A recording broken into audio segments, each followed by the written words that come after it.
Thank y'all. Thank you. Sit down. Please sit down. It's always good to get the standing ovation first. Mr. President, thank you very much.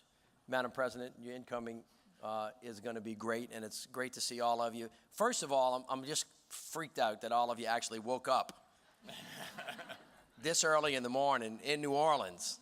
Y'all can be forgiven for being a little bit late, but it's great to see all of you. Let me welcome you to the great city of New Orleans and to thank you for your thoughts and your prayers and all the work that you guys have done just as part of helping this city stand back up. You know, Katrina really beat us down. We had Katrina, Rita, Ike, Gustav, the national recession, the BP oil spill.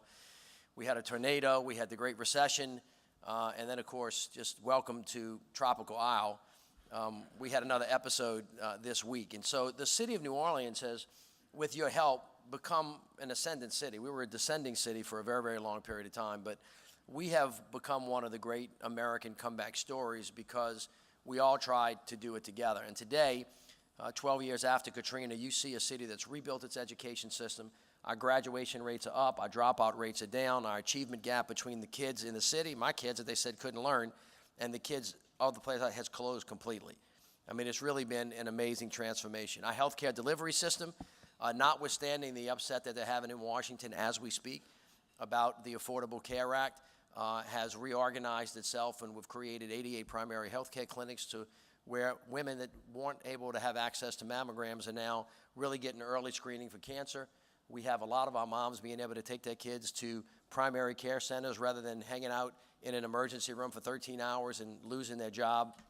We've built 2 beautiful new university medical centers that are going to be incredible in terms of not only patient care, but also making sure that we have technology and jobs coming from medicine. We've reconstructed all of the institutions of the city, and for the most part have basically reached back into our history, our full history, all of our history, in our deepness and our richness to re-identify who we all are and who we've been, and we're reaching into the future at the same time. And it wouldn't have been possible without your help and your thoughts and your prayers, and of course, the resources that have been sent to us from all over the world. So God bless you all, and thank you for that. Give yourselves a round of applause because you deserve it. On the issues that are facing us as we speak, you know that we're in a very unique moment in our country's history. This is not something to panic about. We have this from time to time. I would say to you something that should have to go without saying is that freedom isn't free. You literally have to earn it every day. If you don't plant the seeds, if you don't till the soil, if you don't do the work, and the weeds just kind of grab it and choke it, it'll go away. Now, I was trained as a lawyer. I went to Loyola Law School. I clerked for a federal district court judge for a year. I clerked for a Supreme Court justice in Louisiana for a year. I practiced law for 16 years while I was in the legislature.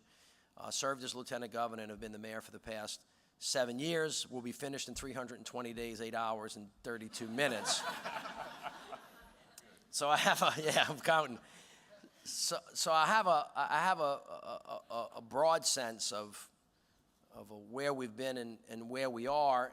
We have been through tough times. We'll get out of tough times. And there are certain things that are clear to me that the institutions of America will stand. They will hold. But they don't do it by themselves. And one of the things that all of you do, and that I'm so thankful for, is that you are, in fact, defenders of the Constitution. That's really what you do at the end of the day. You do it on behalf of your clients, but essentially what you're doing is protecting the strength of America by making sure that even we, those of us in the government that make the laws, are responsible for executing the laws, do that within the Equal Protection Clause, the Due Process Clause, and make sure that the laws that we have are fair and just, and that whatever they might be, that they're executed and implemented in a way where we uphold our standards as Americans. You know, the United States of America is not a might make right nation. That's not really what we are. We're a nation of immigrants. I think that goes without saying. We're a nation that has gotten our strength and our greatness from being an open society. Now, having said that, I think there's some things that should be clear to all of us. One thing is that a nation without borders is no nation. We have to have a border, and we have to have laws, and we have to have thoughtful and smart laws about who comes in the country, when they come in, and when they have to leave. I think that goes without saying.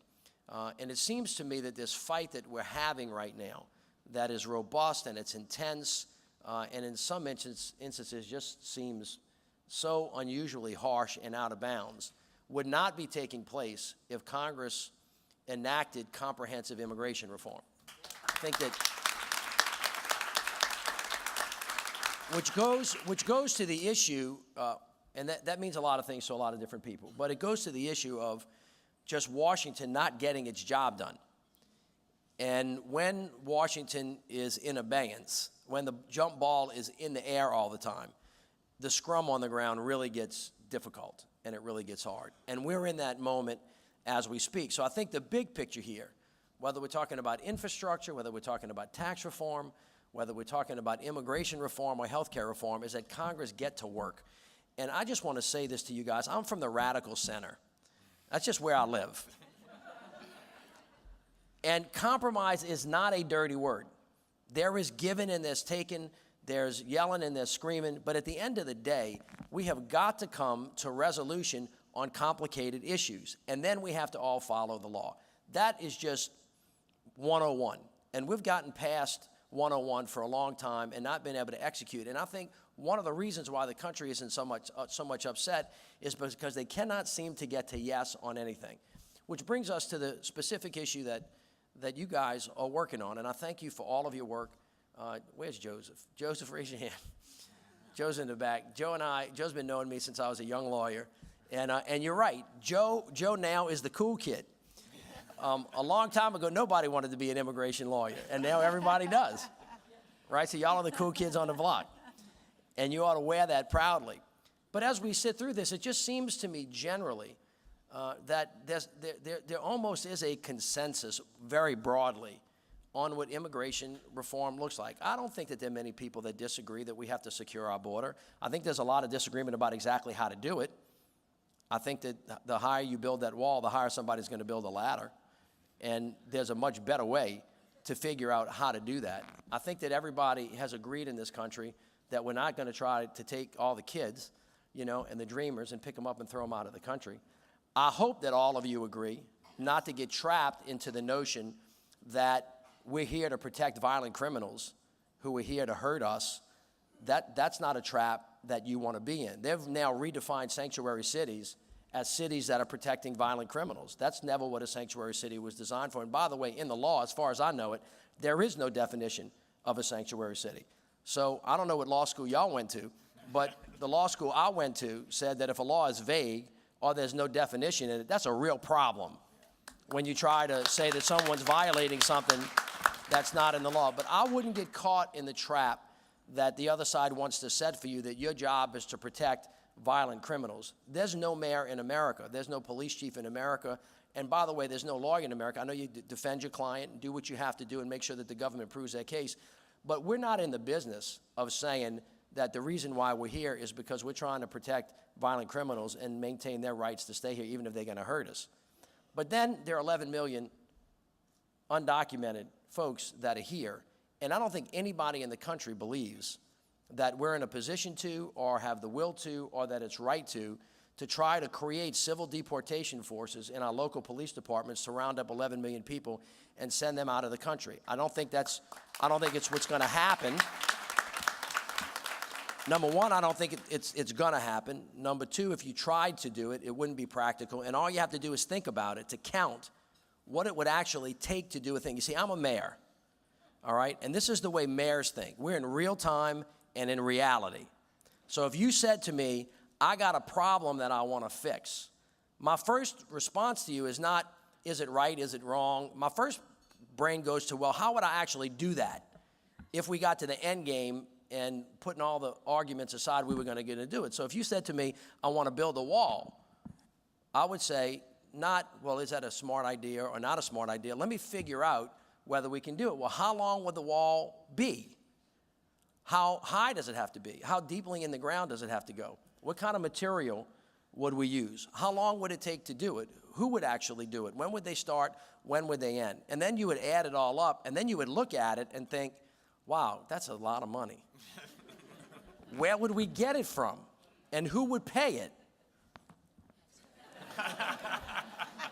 you would do stuff like that. You would actually think about the practicality of it. If you said to me, hey, man, I need you to deport 11 million people, I would say, well, all right, well, let me think about that for a minute.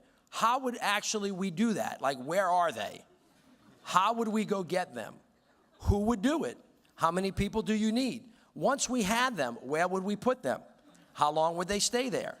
How long would it would take us to get them from where they are to, and by the way, where do they go?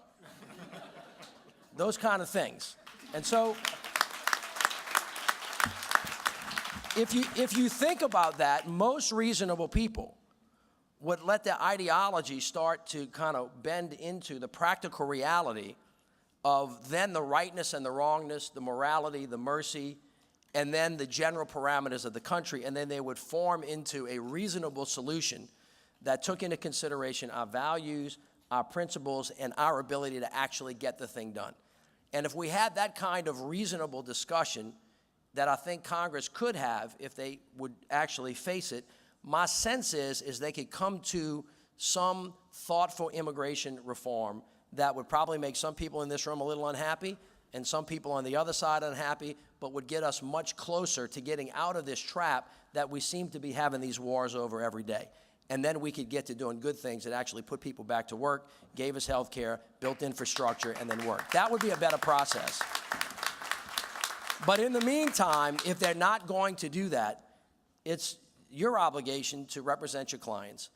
But while you're doing that, the country should never lose fact of what you're really trying to do is force the country through our laws to uphold the principles of the Constitution, the Due Process Clause, the Equal Protection Clause, because those are the values that make America strong. And so that's why you've seen mayors who want to make sure that our streets are safe. We want to make sure that we fight crime, that we stay focused on where the violent crime is and who's committing it.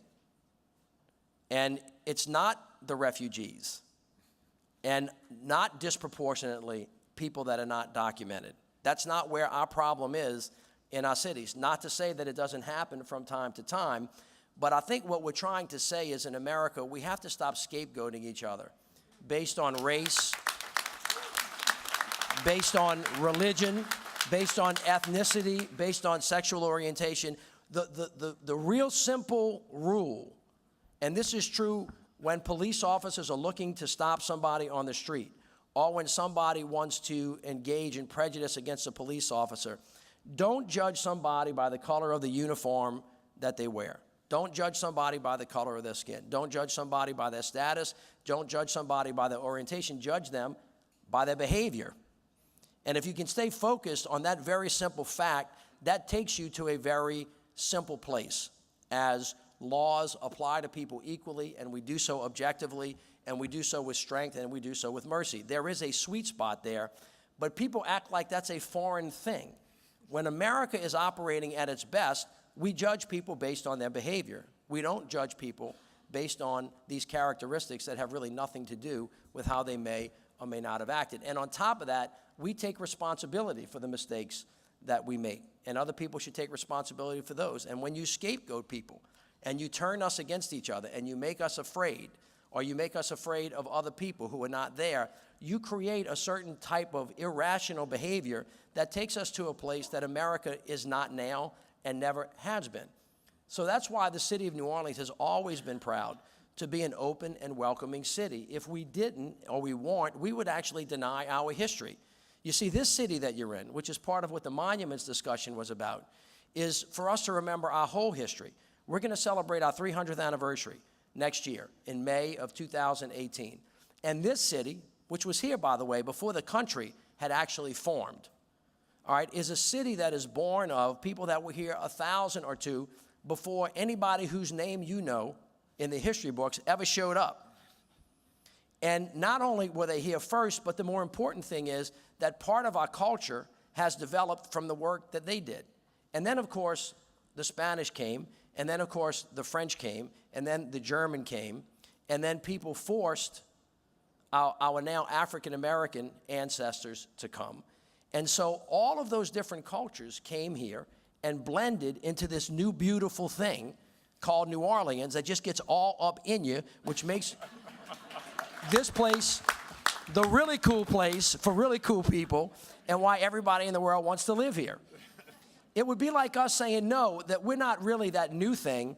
We're still the strains of each of those old things. And by the way, they're in their own country clubs that don't let other kind of people in, and everybody is different. No, we're all the same. Out of many, we are one. You've heard that phrase before. I want to say that New Orleans actually invented it. I think the founding fathers borrowed it from us. Out of many, we are one. And if we remember that, it's kind of just seems so sophomoric and basic, but it's so true to say that we are better when we are together. We're better when we're working together. We're better than when we receive from other people the gifts that they have. We're better when they receive from us what it is that we have, and we're moving in unison strongly as one country. We're always better. Now, we can do it without each other. We've demonstrated kind of what that looks like, but that's not a very comfortable place to be, and that's where we are in this country right now. But here's the thing, we don't have to be there. This is a matter of choice for us in the country. And so it is really time for people of good conscience, for people of goodwill, to actually start thinking about ways to find common ground. That is a choice. It is an absolute, clear, and present choice. Whether you want to win a fight because you're stronger than the other guy, or whether you want to win the fight because it's right and just. It is absolutely a choice. And it is a matter of political power and persuasion, whether it's okay for you to win with 50% plus one, which, by the way, if it just changes a little bit, you know, those 2% in play can change right back, or whether or not you want to confect a policy that 65% of the people in this country think is a good idea, which can sustain itself over a long period of time. That requires give and take. Now, when you guys are battling in the courtroom, you got to battle as hard as you want, but in the halls of Congress, where mayors live, in legislative delegations, in city councils, the issue of trying to find common ground and consensus is really important, and it causes you to have to look at other people in the eyes and to understand them and to see their humanity. While it is true that it feels like there's a foot on the neck of certain people in this country right now, the other side is feeling alienated as well. And we should ask ourselves why everybody is feeling as alienated as we are, actually objectively, in a time of plenty. Objectively, the United States of America is doing almost as well globally, meaning broadly, as it has. And so when people are stressed, when people are feeling left out, when people are feeling not respected, when people are feeling not understood, when people are feeling not seen, and this is true whether they're rich or poor, white or black, whether they live in rural areas or common areas, then they feel like they've got to grab what they're entitled to and not share what they have, because we're fighting for a little bit of meat on an otherwise empty bone. If you put any human being in that condition, our tendency as human beings is to react inwardly. And so we have to think about those broad things that are causing us to act so specifically at this moment in time, because we're in a peculiar moment. And I don't know about you, but I'm having a hard time getting a full understanding of what and why, and whether or not we're actually going to stay in this moment of anger for a long time. Now, I'll end with this. I have 8 brothers and sisters, all right? My mother had 9 children in 11 years.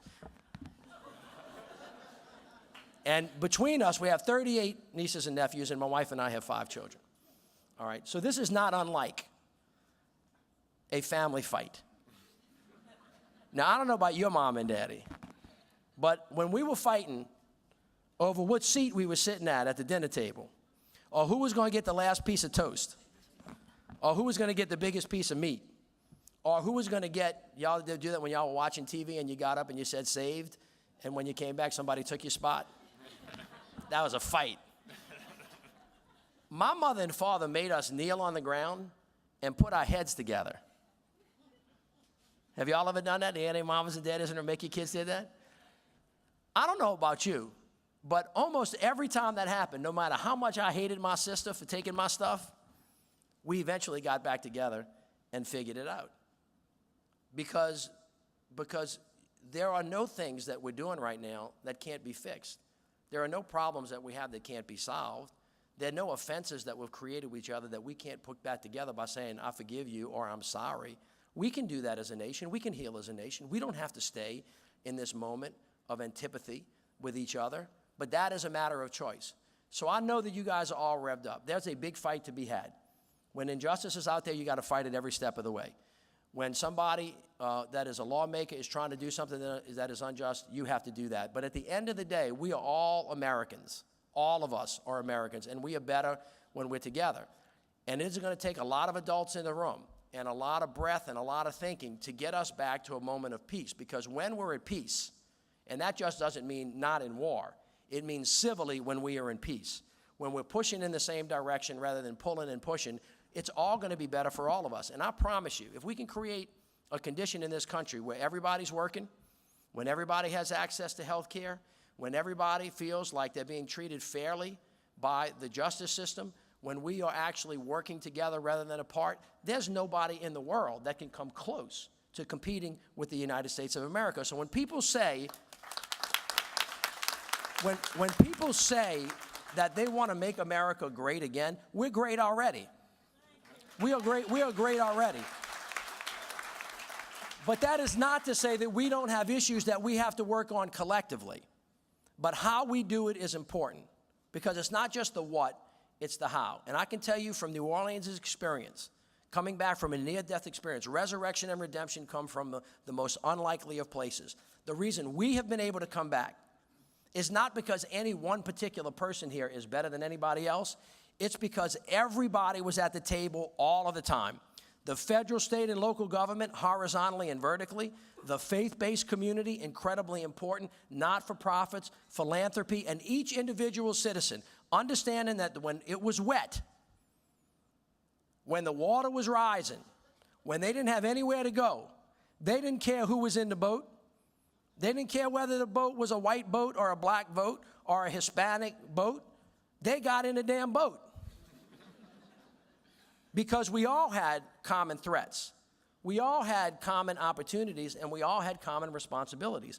And if we can just hold ourselves to that standard in the country, talk to people that we don't really know, talk to people that may think different from us, really say that common ground is the thing that gets the gold star, as opposed to I won, or you leave and I stay.